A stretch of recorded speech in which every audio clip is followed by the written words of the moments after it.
There are 3 lethal communication mistakes that destroy marriages, and most men make these mistakes on a daily basis. In this video, I'm going to walk you through exactly what they are and how you can fix them. So if you're stressed out or triggered in your relationship, if you're constantly arguing, or if you're feeling resentment towards your partner, then buckle up because this will change your life. If you're new to the channel, my name is Toni Versic and I've coached over 500 successful men using our Empowered Man method. This channel is for you if you want to make more money, be more successful, have better relationships, and take your power and purpose back as a modern day man. So going back to the 3 lethal communication mistakes, we're going to break this down into 3 parts. Exactly what they are, where they might show up in your life, and what you can do to fix them. The first communication mistake is unsaid expectations. We seem to have this belief that the longer we spend with our partner or our wife, that they should understand what we expect from them. For example, wanting your wife to look after the house, do the dishes, and make sure things are kept in order at home while you're at work. The majority of guys we work with, including myself, we're hardworking men, we make money to provide for our families. So our expectation is we go and grind, and therefore when we come home, there should be some level of tidiness and order. But that's not always true, especially in this day and age. The roles are a little bit different, and that's perfectly fine. There is nothing wrong with that. But sometimes you come home and the house is a mess. There are dishes in the sink. There is crap on the floor. You step on Legos as you walk through the door. This happens because our partner is either busy, stressed, overwhelmed. Maybe they've had a bad day. Maybe they're feeling low. And our expectation is that they get those things done. But we never have a conversation about this. We didn't do this before we got married. I know Rosie and I didn't. Hey, when we have a kid, it would be really awesome if you could look after the house and do these things. No, these are unsaid expectations. Because you might have seen your parents or your grandparents live this way in a different age, in a different time where things were extremely different, we expect this, but we don't communicate about it. The way that we communicate about it is by blowing up like a ticking time bomb, getting angry or triggered, and letting those expectations out in the form of a negative emotion or a negative reaction instead of sharing those expectations. How do you fix this? Hey, if you're enjoying this video, smash the like button and hit subscribe and that little bell icon. It helps us reach more men. There are far too many divorces and broken families, and you and the world doesn't deserve that. So please smash the like button so that we can support more men. One of the things Rosie and I did before we had a child, we have a 10-month-old daughter, her name's Talia, we'll pop her up here, she's super cute. Before we had our child, we had a conversation, we sat down and we went into the future about what might happen when I started getting busier in the business and when Rosie was stuck at home with Talia, and we set some expectations in place. I asked her if she could support me with cooking and making food. I asked her if she could support me with keeping the house clean. I asked her if she could support me in making sure that everything was kept in order so that when I finished my workday, it wasn't a mess, because my head was a mess from the overthinking and the stress of business. Now, what's really interesting to understand is that we still have moments where this doesn't happen. There are days when Rosie is overwhelmed. She's trying to look after herself after having an emergency C-section. She's trying to look after her body, her mental health, and there are some days where she doesn't want to do these things. And that's perfectly fine. But if I expect her to do those things, and then it's not done, that's when I'm going to react, and I'm going to come from a place of anger or resentment and take it out on her instead of just communicating my expectations. It's very challenging to get around this, but it doesn't have to be super difficult. It's relatively simple.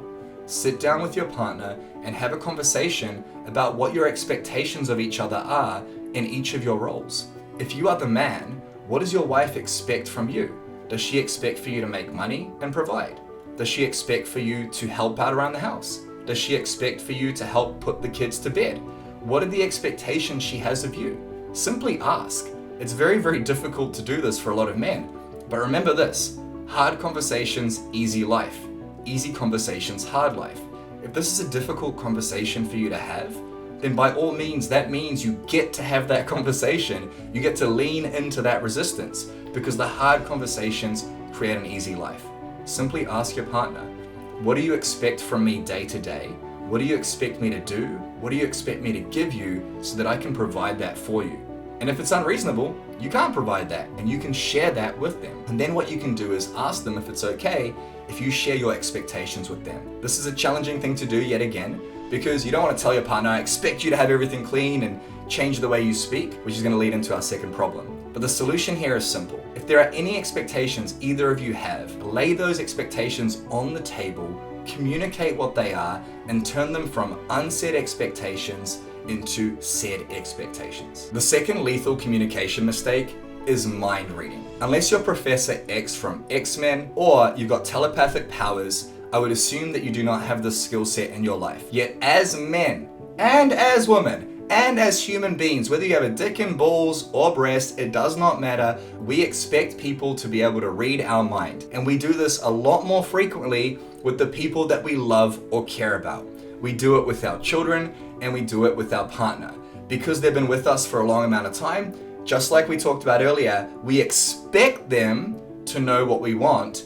But not only that, we expect them to read our mind when we are stressed, overwhelmed, triggered, or upset.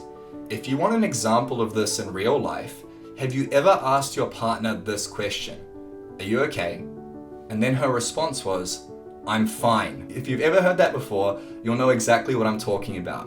When somebody says they are fine, it means that they are most definitely not okay and there is something going on. And when they say that they're fine, they are expecting you to read their mind and to know what they're feeling and what they're thinking about. They might be thinking about something you did 2 hours ago. Maybe you looked at the direction of another woman. Maybe you did something around the house. Maybe you said something a certain way.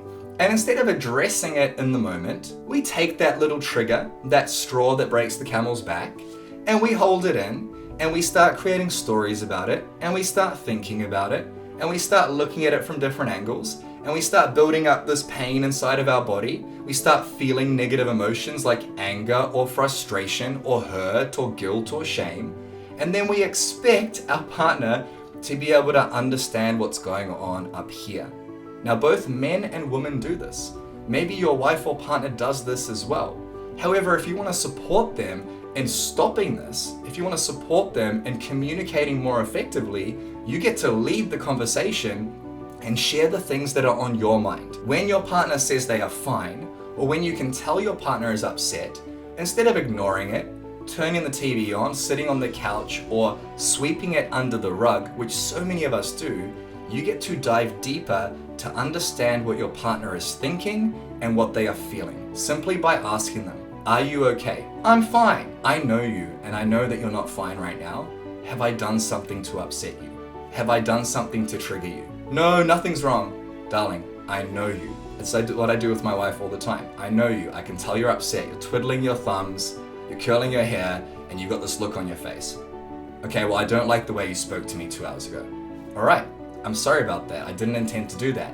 You're taking what they're thinking about, you're asking questions to dive deeper into what they're thinking about and into what they're feeling so that you can isolate the story that they've created. It's the same for when you come home and the house is a mess. The expectation is that it's done. You walk through the door, it's not done, so you're cranky and your partner asks you, how was your day? Your response is, fine, it was a good day. Is everything all right? Yeah, it's fine. You crack open a beer, go sit on the couch, and instead of just saying, look, I'm a little bit upset because the house is a mess, you let it build up, and then you explode like a ticking time bomb. The sooner you deal with a trigger, the sooner you deal with the problem in a relationship, the sooner you can resolve it, learn from it, and grow. So the solution here is simple. Identify what the triggers are for your partner. What do you do that you've observed triggers them? And once you've done that, find out how you can get closer to understanding their thoughts and feelings so that you can work through things faster. Observe within yourself. What are the things that trigger you about your partner? And then communicate those things from a place of love. Don't say, this pisses me off about you. When your partner does something that pisses you off or triggers you, simply say to her, hey, I know you didn't mean it, but this is what's going on for me. This is the story I've created. If you can understand your partner's thoughts and feelings, and if you can communicate your thoughts and feelings effectively, then you no longer have triggers. You simply have moments in time where both of you are upset and you can work through it in the moment. Which leads us to the third point and the third mistake, which if you fix, is going to solve a lot of the stuff we just talked about. The third and final lethal mistake that we make in our communication is tonality. Not Toni, not me, tonality. Tonality is the tone, the emphasis, the way that you say words. Let me explain this in a very simple way. I'm going to say the same thing, however, I'm going to change the way that I'm saying it. Babe, babe, babe, babe, babe, right? I'm calling my wife, she's downstairs, and I'm like, babe, come here. Babe, do you mind coming here? Babe, could you please come here? Babe, come here, right? There is a different emphasis on the way that I'm saying everything. Now, if you're constantly getting into arguments, if you're reading each other's minds or expecting your partner to read your mind, if there are unmet expectations in your relationship, there is going to be stress and pressure building up with your partner and within yourself.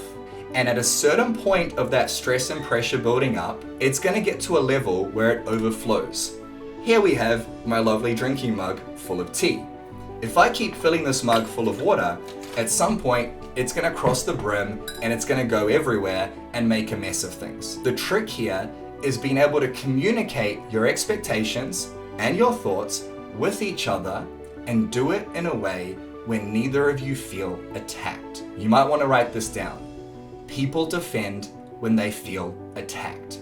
If you say something to your partner and they get upset or triggered, that means they felt attacked. You might not have intended to attack. However, if they put a shield up and they react with tonality, they react and they're upset, they react in a certain way, then you had a role to play in that conversation. Now, it doesn't necessarily mean that it's your fault, but what it does mean is that there was some element of them that felt like you were coming at them. So the solution here is when an argument happens, or when your partner feels upset by something you've said, or vice versa, you feel upset about something they've said, you get to take a few deep breaths and ask yourself, okay, did I use a certain tone in this conversation that might have seemed attacking? Often this happens with my wife and I. I will say something to her and she'll get triggered. And I'm like, why are you triggered? And she's like, I don't like the way you said that to me. My response is, I didn't say it in a negative way. My ego gets in the way. Successful guy, busy guy, ego, full of ego. And I assume that I've done nothing wrong. When in reality, that's bullshit. If she's upset or triggered, yes, it might have to do with her day or her state or her feelings, but I've had a role to play in that. So I get to ask myself, well, how did I say that thing I just said? It happened this morning. I asked her if she'd done her workout today and booked her nail appointment because I'm looking after my daughter. And I said, have you booked your nail appointment? Her response was no. And I said, book your nail appointment. So she gets upset and says, don't tell me what to do. Now I instantly start getting upset and say, don't tell me to not tell you what to do. Instead of going, okay, you know what? I probably just yelled at her. I didn't intend to. I wanted an outcome. And this is why we use tonality in relationships. When you come home and the expectation is the house is clean, and then you walk through the door and it's not clean, and then you expect your partner to read your mind that you're upset because you've had a long day and you've got all these stories about how much pressure you've had and she should have been looking after the house or whatever it may be going on up here, and then you say, the house is a mess, in this judgmental, asshole-like tone. You don't do that because you're a bad person. You do that because you have an expectation and you want an outcome. When you speak to your children, your partner, your employees, or anyone in a negative way, you're doing that because you want them to be better. You want them to meet your needs. You want them to step up and be a better person. But subconsciously, without thinking, we act like an asshole using our tonality by saying things like, I'm fine, leave me alone, I'm okay, yeah, whatever. Instead of saying, hey look, I'm just a little bit upset. Listen to the tonality here. It's a completely different tone. It's sort of like a, hey, I'm just being vulnerable, I'm being honest, and this is something most men struggle with. So the solution here is to think about the moments in your relationships where there are triggers, where there are arguments, where there are moments where you clash with each other. And in those moments, ask yourself, what's my tone of voice like? Not only what am I saying, how am I saying it? And what outcome am I trying to achieve when I say these things? What if I came home, the house was a mess, I had an expectation it was clean, I'm expecting my partner to read my mind, and instead I say, babe, how was your day? Mine was really stressful. Do you want me to help you out around the house a little bit? Listen to the tonality. You're just coming from a place of love.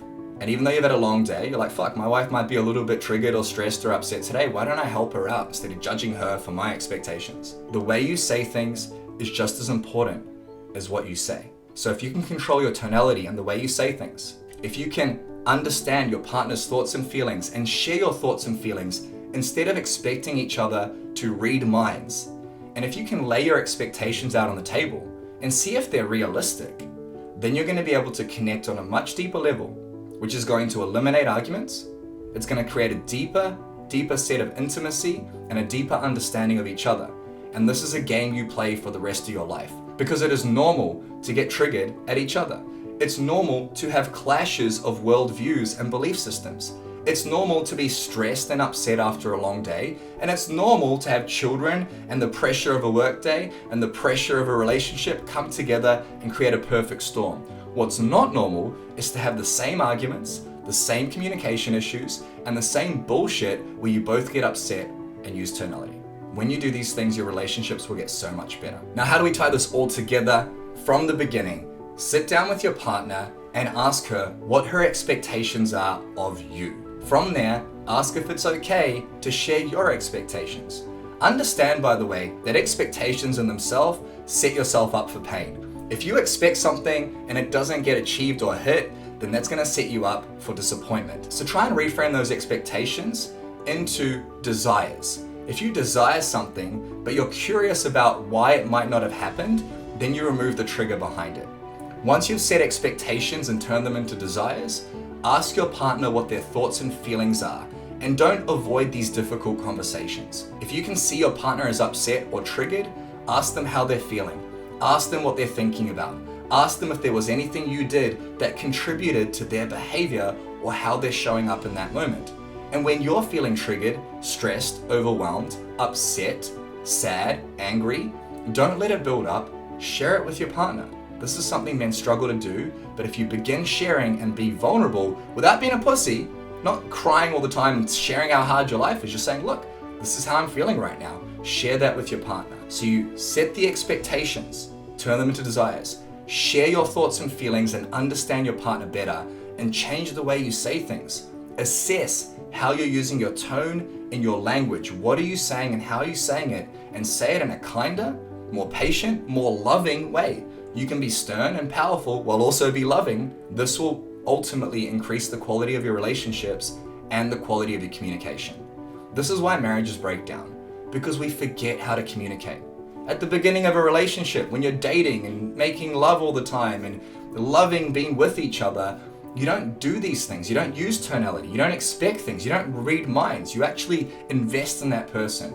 Invest in your partner. Invest in these 3 steps and stop these mistakes as soon as possible. I hope you got some value from this video. If you did, give it a massive thumbs up, smash that like button, and hit the subscribe button. We release videos like this every single week on how to improve your relationships and be a better man for your family. There's going to be a video up here on how to understand your partner on a much deeper level. It's called The Love Meeting. You gotta watch that. And there's also going to be a video down here on how to lower your stress, because stress is why we blow up and expect our partner to read our minds. So go watch those videos and have an amazing day. I'll see you for the next video.